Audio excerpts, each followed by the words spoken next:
It was 1986. The alarm goes off, she rolls over, turns it off, and continues to sleep. Soon her father yells up the stairs, "Get moving, or you'll be late." Reluctantly, she sits up, gets dressed, eats nothing, and heads to the bus stop. She is 9 years old in the 4th grade. There's no desire to go to school. There's no desire to stay home. Home is a place of ridicule, abuse, and dysfunction. Her parents show little to no interest in her education. School was a lonely place where she struggled to learn and longed for connection. Because of her trauma, her inability to focus at school, and lack of adult relationships, she is retained and repeats the 4th grade. For a 9-year-old, this destroys any remaining self-esteem. This fuels the emotional abuse at home, and from that point on is referred to as the failure. Her struggles continued into high school, where she experienced some success in athletics, but this only caused more pressure to perform academically. Now her parents are involved in her education, and she must do well in school to participate in sports. But school never stops being difficult, and adults turn their heads to the evidence of physical abuse. However, somehow the girl makes it through. Even though she struggles, she attends college, which is an out from the madness of her home life. The first semester of college proves to be as academically difficult as her previous school experiences. This is until she encounters a few professors who prided themselves on making connections with students. With these connections, she was able to build her confidence, understand her learning style, and thrive. During this time, she also experienced teaching a small group of elementary students about bird calls, which she will not be demonstrating here today. And that is when she decided she wanted to become a teacher. Throughout the first 14 years of her teaching career, her goal was building relationships with all students and providing them a safe learning environment. It wasn't until she attended a professional development regarding adverse childhood experiences, ACEs, and took her own ACE assessment did she truly comprehend the extent of her trauma. Her ACE score was a 7 out of 10. That 7 represented the chaos of her childhood and the lack of caring adults in her life. Then it dawned on her, this is why she teaches. This is why relationships with students are so important. She wanted to be the adult in her students' lives that she needed as a child. This little girl, this teacher, is me. I wanted to become a teacher because I enjoyed teaching, but my heart desperately wanted to teach for that little girl that required an adult in her life to express interest in her needs. I needed social and emotional guidance to regulate my nerves, to help me focus, and to fully access my education. Social emotional learning, SEL, was not an educational concern in the 1980s. However, today, it's at the forefront of education. Social emotional learning teaches students skills to develop healthy identities, reach personal goals, manage emotions, show empathy for others, and enhance relationships, and make responsible choices.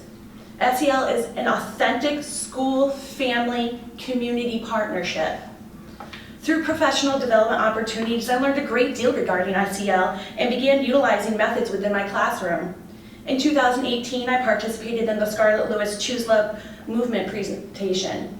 The Choose Love movement presentation teaches characters value of Choose Love formula: courage, gratitude, forgiveness, compassion, and action.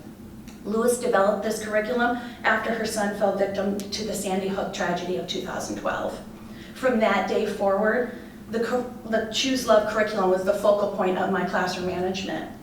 Soon after, Biddeford Primary School, BPS, adopted personalized learning as a method of teaching. With that came the Code of Cooperation. Students construct rituals, routines, guidelines as their classroom code of cooperation. To me, this was the perfect opportunity to incorporate the Choose Love formula. The Code of Cooperation was a place for students to take ownership over their feelings and actions. It also provided a place for them to problem solve and communicate effectively using courage, gratitude, forgiveness, and compassion in action. Changes began immediately. Students were finding their voices and building self-confidence.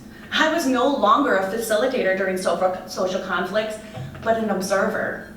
Parents were also experiencing changes. Melissa, Parent 2019, states, Jaden has a much better recognition of how he's feeling, how to calm down when he's angry or walk away from frustration and come back when he's in a better headspace. Jaden, second grader, reflects, breathing helped when I got stressed out, mad, or angry. It calmed me down so I could learn. Choosing kindness made it easier to help my friends. My work with Choose Love was not contained within the four walls of my classroom. Throughout the years, I administrated Choose Love professional development opportunities across the district and to future teachers. In 2019, I participated in professional development field trip to Millburg Elementary School in Washington County to learn about trauma-informed schools, SEL curriculum, and the impact of a therapy dog within classrooms. With that knowledge, I played a pivotal role in the development of BPS's trauma-informed school and community, and trained with Lucy, my French bulldog, to become our school's therapy dog. She provides calming support when needed, participates in school celebrations, and lifts the spirits of all. Continuing my work to support the whole child, I spearheaded and developed our backpack program, which provides meals for students during weekends and school breaks. The program is still thriving today and is available to any and all students at Biddeford Primary School. I also successfully implemented my Donors Choose project, Mrs. Goulet's Alternative Classroom, which furnishes each child with a yoga mat, floor, chair, and desk for alternative seating within my classroom. Yoga is an instrumental part of my students' daily schedule.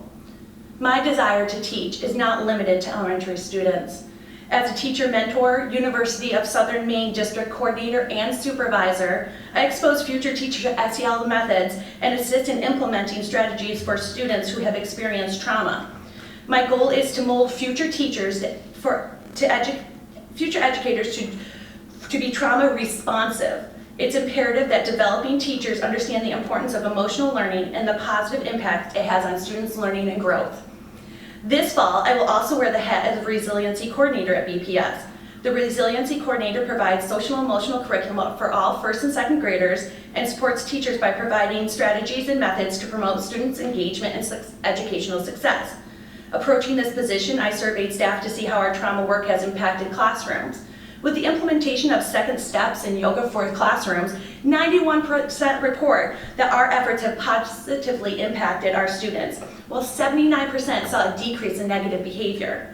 99% of staff are seeing students apply skills learned from SEL lessons. We are seeing the fruits of our labor.